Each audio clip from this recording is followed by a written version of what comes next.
আজকে আমি তোমাদের সাথে শেয়ার করব আমাদের ঈদের বন্ধে কক্সবাজার যাওয়ার একটা ভ্লগ। তো দেখো, এই তো আমার শ্বশুর এসে আমাদের বাই বলার জন্য এসেছিল। তো যাই হোক, আমাদের যাত্রা শুরু হয়েছে। আর এই ট্যুরটা ছিল হঠাৎ একটা প্ল্যান, কজ আমাদের তেমন কোনো প্ল্যান ছিল না আমরা ঈদের বন্ধে কোথাও যাব। তো ঈদের দিন আমার হাজব্যান্ড তার বন্ধুদের সাথে গিয়েছে আড্ডা দিতে, আর তখনই হঠাৎ প্ল্যান হয়ে যায় যে আমরা কক্সে যাব। আর যেই কথা সেই কাজ, বিকেলবেলা প্ল্যান হয়েছে আর আমরা রাতের 12:30টার গাড়িতে কক্সে যাওয়ার উদ্দেশ্যে রওনা দিয়ে দিয়েছি। আর এটা ভোরের সময়, তখনও আমরা কক্সে গিয়ে পৌঁছাইনি। তো সকাল হতে হতে আমরা কক্সের ডলফিনের মোড়ে গিয়ে পৌঁছে গিয়েছে। আর তখন বাস থেকে নেমে আমরা সবাই হাঁটা ধরেছিলাম অটোর জন্য। দেন অটোতে করে উঠে আমরা হোটেলের উদ্দেশ্যে বের হয়েছি। আমরা যেহেতু আগে থেকে কোনো হোটেল বুক করিনি, তাই আমাদের হোটেল বুক করার জন্য অনেকটা ঘুরতে হয়েছে, কজ তখন অনেক রাশ ছিল। একে তো ঈদের বন্ধ, তারপর অনেক বেশি মানুষ সেখানে ছিল। অ্যান্ড দেখে মনে হচ্ছিল যে বন্ধ পেয়ে হয়তো সবাই কক্সেই ট্যুর দিতে চলে এসেছে। আর এই ব্যাপারটা যে অনেক বেশি খারাপ লেগেছে তাও না, কিন্তু অনেক বেশি হ্যাসেল লেগেছে কক্সে গিয়ে আমাদের হোটেল বুক করতে। তারপর আমরা মেয়েরা যারা ছিলাম না পেরে একটা হোটেলের রিসেপশনে বসেছিলাম, আর আমাদের হাজব্যান্ডরা হোটেল বুক করছিল। দেন ফাইনালি আমরা একটা হোটেল পেয়েছি, আর আমরা তখন হোটেল রিগালে উঠেছিলাম। আর হোটেলের রিসেপশনটা কিন্তু অনেক বেশি সুন্দর ছিল, আর আমাদের অনেক বেশি পছন্দ হয়েছিল। তো সেখানে আমরা হোটেলে গিয়ে নিচতলায় ব্যাগ ট্যাগ রেখে ফার্স্টে ব্রেকফাস্ট করতে যাই। আর এটা হচ্ছে আমাদের এক দিদির বেবি, অনেক বেশি কিউটও।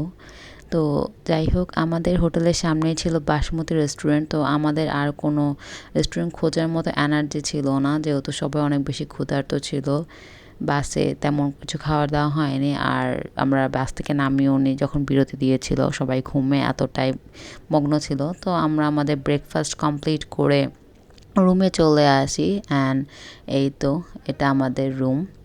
আমরা যেহেতু 4টা কাপল গিয়েছিলাম, তো 4টা কাপলের আমরা 4জন মেয়ে ছিলাম একটা রুমে, আর 4জন ছেলে ছিল একটা রুমে। আর এটা কিন্তু অনেক বেশি ডিফারেন্ট ছিল আমার জন্য, কজ আমি কখনো এরকমভাবে কোনো ট্যুর দেইনি যেখানে আমি আমার হাজব্যান্ড ছাড়া অন্য কারোর সাথে রুম শেয়ার করেছি। অ্যান্ড এটা আমার জন্য ফার্স্ট টাইম। আর আমি কিন্তু এটা অনেক বেশি এনজয় করেছি, আমি মোটেও বোর হইনি, কজ এই বেবিটা আমাদের অনেক আনন্দ দিয়েছে, আর ওর অ্যাক্টিভিটিগুলো আমাদের কিন্তু অনেক অনেক ভালো লেগেছে। তো যাই হোক, আমরা সবাই ফ্রেশ হয়ে বিচে যাওয়ার জন্য বের হয়ে গিয়েছি। আর রিফ্রেশিংয়ের জন্য এই দুটো জুস খেয়েছিলাম। তো ফার্স্টে আমরা থিঙ্ক করেছিলাম পুলে যাব, কিন্তু তারপর আর যাইনি। তো সেখান থেকে আমরা বিচে গিয়েছিলাম।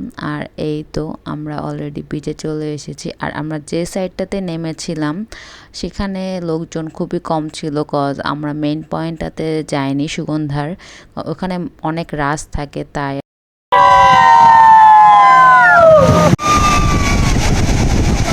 তো আমরা সমুদ্রে কিছুক্ষণ থাকার পর রুমে চলে এসে ফ্রেশ হয়ে লাঞ্চের জন্য বের হয়ে গিয়েছিলাম। আর আমরা গিয়েছিলাম স্যাফরনে।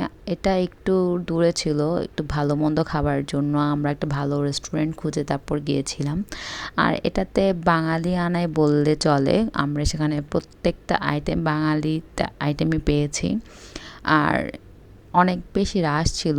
এখানকার রাশ থাকলেও এখানকার প্রত্যেকটা আইটেম আমাদের কাছে অনেক ভালো লেগেছিল। আর এখানে আমি তোমাদের কাছে মেনু কার্ডটা শো করছি, যেন তোমরা কখনো গেলে এটাতে যেতে পারো অ্যান্ড তোমাদের আগে থেকে ধারণা থাকে রেস্টুরেন্ট অ্যান্ড ফুডের প্রাইস সম্পর্কে।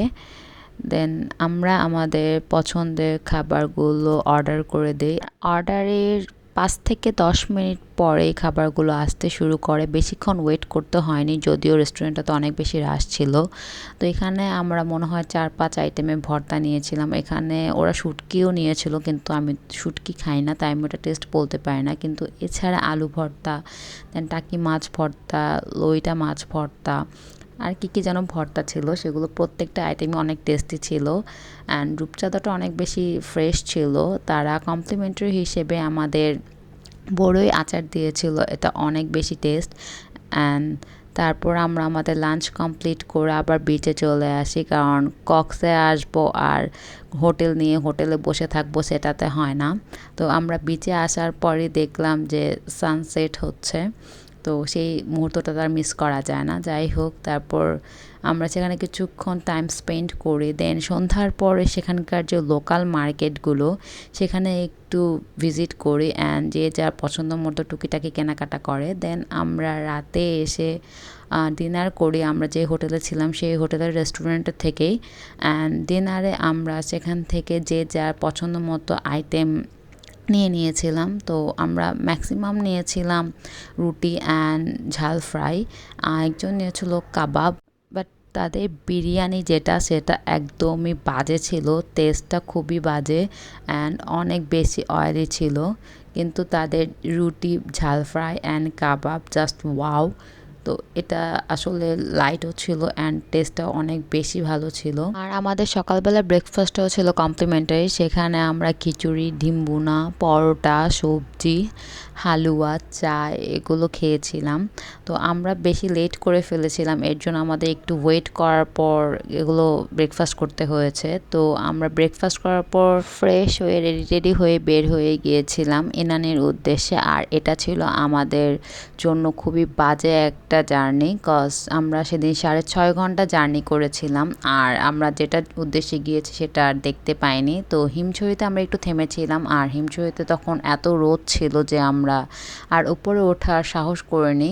আমরা সেখানকার মার্কেট ভিজিট করে টুকিটাকি কেনাকাটা করে চলে এসেছি। দেন ইনানির কাছে একটা রেস্টুরেন্ট ছিল, আর রেস্টুরেন্টটা বাইরেরটা অনেক সুন্দর ছিল। এটা ছিল ফাইন ডাইনিং, যদি আমি খুব বেশি ভুল না করে থাকি। ডেকোরেশনটা আমার কাছে অনেক ভালো লেগেছে, তাই আমি একটা ফুল ভিডিও করে নিয়েছিলাম এই রেস্টুরেন্টের। আর সেখানকার ভেতরে যাওয়ার পরও দেখলাম অনেক বেশি রাশ, যেহেতু ইনানির এখানে তেমন কোনো রেস্টুরেন্ট নেই। তো সেখানে যাওয়ার পর আমরা কিছুক্ষণ ওয়েট করেছিলাম, কিছুক্ষণ বলতে আমরা বেশ অনেক সময় ওয়েট করেছি, অলমোস্ট হাফ অ্যান আওয়ার তো হবেই।